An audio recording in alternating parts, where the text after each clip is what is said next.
Hey everybody, hope you're having a wonderful weekend and enjoying some of this beautiful 90+ degree weather.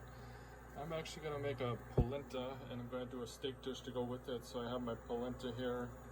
This is a nice Italian polenta. I have some Parmesan cheese here, I got some butter, and I got my chicken stock. It comes up to a boil. And then I'm just going to whisk in the polenta. So ideally, you want to put the polenta pour it in the middle of the whisk and then whisk it in. But since I'm holding the camera, I don't know that I can do that the right way. So don't fall. So I'm just going to pour in my polenta and whisk it really fast. That's the key here. If you let it sit, if you let the polenta sit too long, it'll lump up and get into clumps. So there is a trick. If you actually pour it right in the center of your whisk while you're whisking it, the polenta will always come in really nice and creamy. That way it'll give you a beautiful texture. So polenta is one of those staple Italian dishes, side dishes particularly. I believe it's what they call the peasant dish.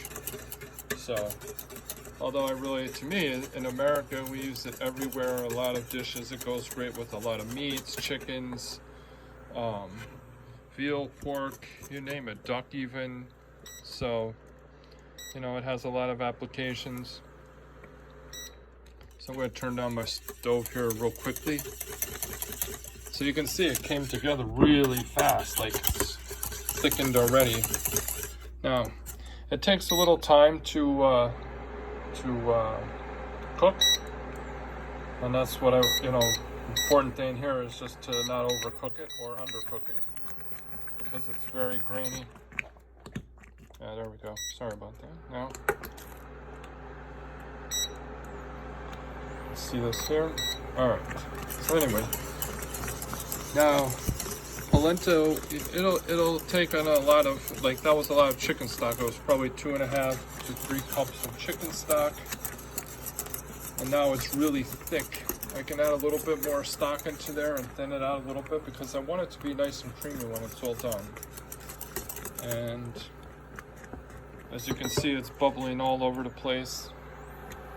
This is my induction stove, and I have it on the actual lowest setting I have. So it really won't go any down lower, so I don't know, I probably wouldn't recommend it, or this model, if it's not going low enough to cook, to simmer. I really just want it to simmer on the heat for about 20 minutes. And then I'm going to add Parmesan cheese to that, I'm going to add butter to that, and then that's it. Basically, that's polenta. Again, sorry, the beeping is my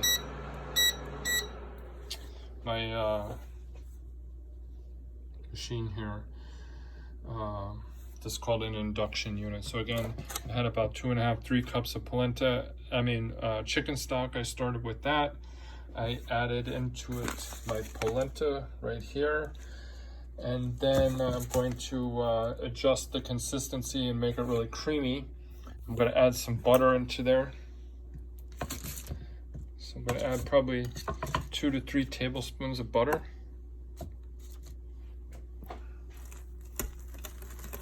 Butter will give it a nice creamy texture. And then we'll add a little Parmesan cheese to that as well. And that could be a meal right there, I'll be honest with you.